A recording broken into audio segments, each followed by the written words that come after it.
Hynek, of course, would soon change his mind about Blue Book and about UFOs, and would become the most important figure in the history of American ufology. Jacques Vallée was his closest associate. The Scientific Advisory Board of the U.S. Air Force had many opportunities to review the UFO files. They knew that people like Dr. Hynek and I and many other scientists were of the opinion that this should be studied, and they could have done something. And if they had given an opinion to the Secretary of the Air Force that this should be studied, it would have been studied. Instead, everything was swept under the rug. The Air Force contention that UFOs were not a threat to national security was contradicted over and over by the military's own files. A secret order issued in 1960 to all Air Force commanders stated flat out that the Pentagon considers UFOs to be, quote, serious business, and no wonder. UFOs had been seen most often over sensitive nuclear and military installations, including Oak Ridge National Lab, Los Alamos, White Sands, Savannah River, and dozens of other defense installations. Anybody would recognize that if you have a base at which there are stored nuclear weapons, and a vehicle has penetrated your air cover and goes right down the runway, that has national security implications. That kind of sighting is far more interesting to me than some light in the sky meandering along. So, on the one hand, we have this popular impression, repeated as recently as a few months ago by an Air Force spokesman, that there isn't anything that affects national security, and Blue Book was it. Well, that's absolute nonsense, and we've had the records to prove that for a long time. One indication of the Air Force's true view of UFOs was found in this chapter from a military textbook being used at the Air Force Academy in the late 60s. The Air Force was teaching its finest cadets that the UFO phenomenon has been global in nature for 50,000 years, that it is not psychological, that some UFOs appear to be craft controlled by aliens, and that there may be as many as 4 types of aliens visiting this planet. The Air Force's own words. When word of this chapter leaked to the public, it was pulled from the curriculum. Another indication of how seriously UFOs were taken was the level of secrecy assigned by the Pentagon. And it has been covered up. It was classified higher than the hydrogen bomb back in 1950. And it's still classified way, way above top secret. One source for this information was Wilbert Smith, one of Canada's leading scientists during the 1950s. In this formerly top-secret memo, written for Canada's Department of Transport, Smith revealed that he had had high-level meetings with American scientists concerning UFOs, that flying saucers were real, and that they were classified higher than the H-bomb in the U.S. Smith also indicated that material from crashed saucers had been recovered by the Americans. One of Smith's American contacts was the late Dr. Robert Sarbacher, one of the most respected scientists of this century and a contemporary of Einstein and Oppenheimer. In letters and personal interviews from the early 80s, Sarbacher conceded that he had told Wilbert Smith about recovered saucers and alien bodies, things which, quote, didn't originate on Earth. Sarbacher says he was invited to work on these materials, but never did. He also named several other scientists whom he said were definitely involved, said he'd received briefings on the topic while working at the Pentagon, and that the entire matter was the most classified subject in the U.S. government. Because of Sarbacher's scientific stature, many researchers consider his statements to be the most significant ever made on the UFO topic. The Canadian government wasn't the only one to learn about America's saucer secrets. Former NATO staffer Robert Dean says he read a top-secret briefing document prepared for American allies. The conclusion of the study was that if there was a program or a hostile purpose here, it would have all been over. They could fly rings around us. They made fools of us in the air. They played games with us on the ground. Case after case after case. There is a collaboration on above top secret information on this subject between, say, the United States, Great Britain to a certain extent, Canada, Australia, but this is to a limited extent. I don't think the United States has revealed everything it knows to other governments. I'm convinced of that. Many governments haven't the faintest idea what's going on. They have no need to know, and they haven't been filled in. Why would world governments maintain two attitudes about UFOs? A great concern in private, but ridicule and debunking in public. The answer can be traced to the early 50s. What is the flying saucer? What do people see and sometimes photograph?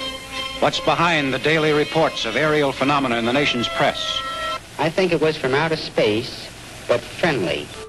The great UFO wave of 1952 had attracted the attention of the CIA, which was concerned that a foreign power might be able to exploit America's saucer craze.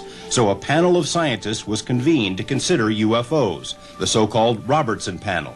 Members spent a total of 12 hours over 3 days reviewing the UFO evidence and concluded there was nothing to worry about. UFOs were not a threat to national security. However, the continued reporting of UFOs could be a threat, the panel said, and it recommended an official policy of debunking so that flying saucers would be stripped of their aura of mystery. The Robertson panel also recommended that UFO groups and researchers should be monitored. Armed with these recommendations, the CIA and military intelligence agencies swung into action with a plan that is still being carried out. Ridicule those who see UFOs, spy on people who research UFOs, confuse the public with disinformation. For example, plans were drafted to enlist the aid of Walt Disney in belittling the UFO mystery. Popular TV host Arthur Godfrey was also to be recruited. CIA staffers so thoroughly infiltrated the leading UFO organizations of the day that most of them collapsed from within. Attempts were made in the U.S. and other countries to build terrestrial flying saucers, which, if any of them had really worked, would have further confused the public. You know, there are lots of games being played behind the phenomenon itself. In other words, there is a real phenomenon, but there may be, and here we're talking about the third level, the sociological level. If you could make people expect aliens, you could manipulate public opinion. High-profile people who take an interest in UFOs, people like former Nashville Councilman George Darden, end up as targets of scorn and laughter.